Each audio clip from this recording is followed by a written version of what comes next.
Hello everyone, it is here. Today we're talking about the Mariner's Rime, the latest launch by Francesca Bianchi, and we will be smelling what is one of the best marines I've smelled in quite some time. Now, I know it is not lost on me that I also spoke about Bulgari Aqua Purom. Things are not a coincidence. I know that I said that Bulgari Aqua Purom is probably the best marine scent ever. And that is still true. Now, I know how this smells because I opened it in advance and I wore it a couple of times and it is spectacular. This is still very, very gorgeous. It may not be the perfect marine scent out there for me, but it is perfectly beautiful. And this smells like a Francesca Bianchi. The opening is just so lush.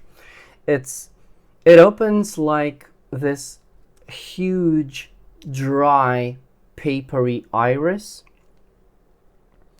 What's a Francesca Bianchi smell without a bit of iris, you know?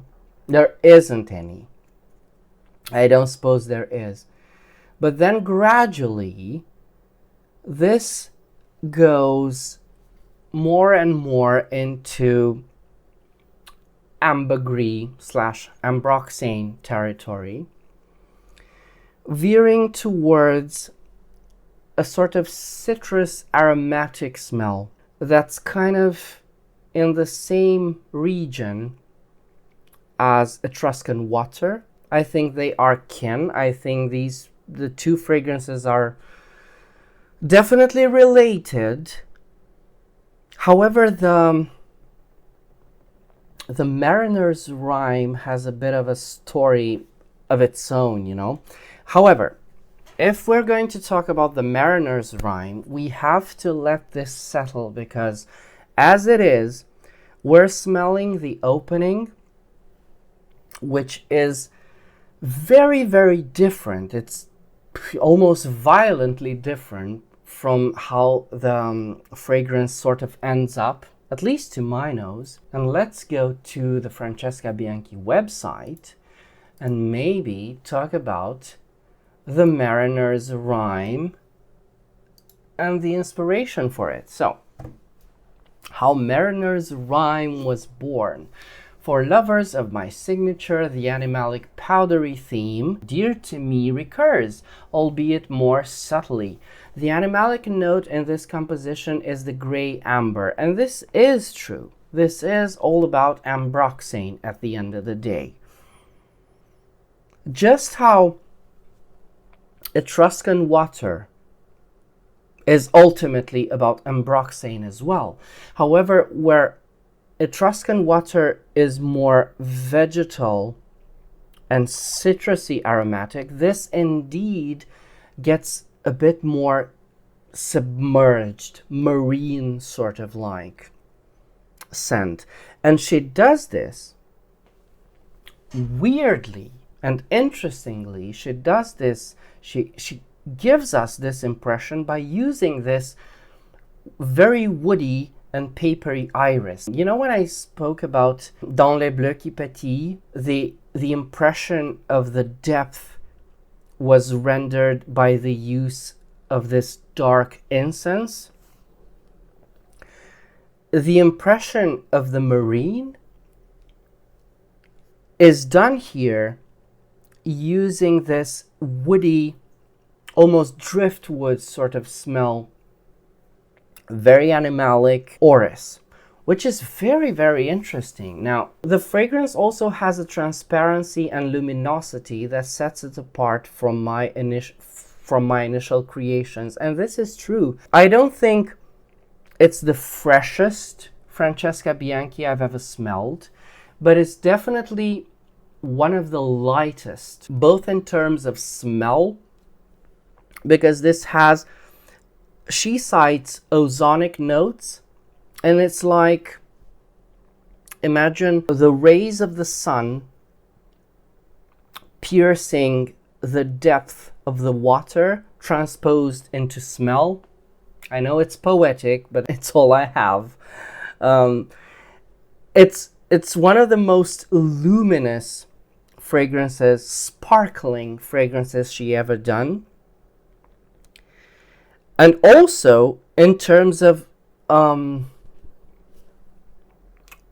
obnoxiousness, in terms of potency, while it is a potent scent, and on my skin I feel it for a day at least, it's not overpowering. It's not, if you're looking for a very, very strong marine-like scent, this is not it. This is a marine scent, but it's not the strong scent. You might go for Mega Mare. If you want something that will knock your socks off, go for Mega Mare. This is a lot subtler than I would have believed Francesca Bianchi was able to do.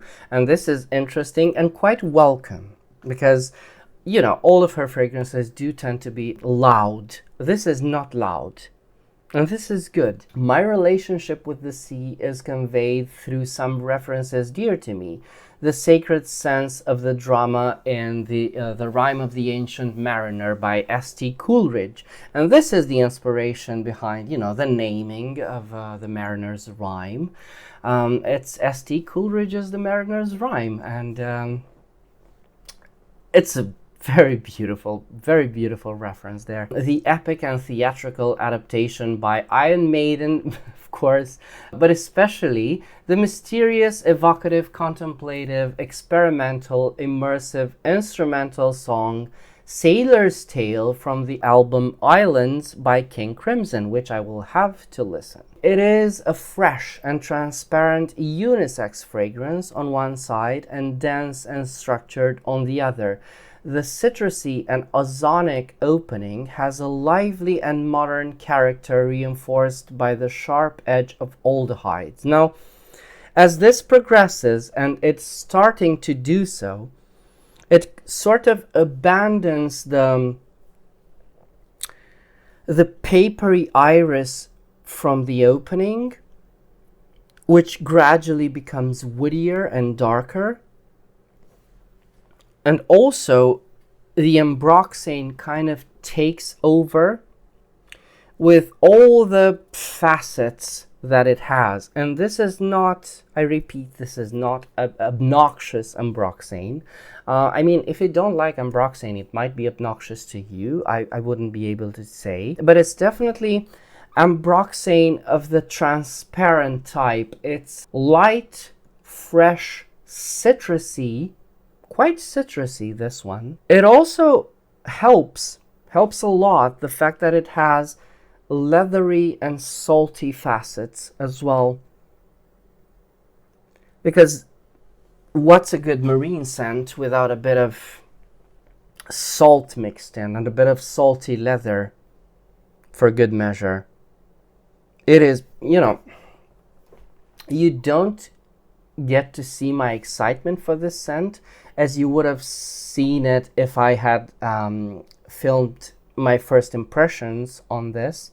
Wasn't able to. This arrived to me 2 weeks ago and I was so curious. I did film my first impressions on an Insta story, if anybody saw that. Even though you cannot see my reaction to first smelling this, this is a very, very gorgeous scent, and it's everything I ever wanted in a Francesca Bianchi done marine scent. We are at sea, but there is a hint of orange blossom in the background coming from the mainland. Don't know what she's talking about with that orange blossom. I cannot tell. I don't think I can smell that. The salty ambergris and the metallic aldehyde associated with oak moss evoke the taste of oyster shells as well as the shadowy depth of the sea. And that's true. This is still done in the way of a chypre, so it's still oak mossy. The transparency of the ozonic accord transforms into a more opaque and thick accord thanks to iris, which adds an almost sacred and mystical character evoked by elemi and incense. This is very complex, and I have to admire her for having the strain for keeping her urges in check, because this is a very complex scent, but she didn't put everything but the kitchen sink in it.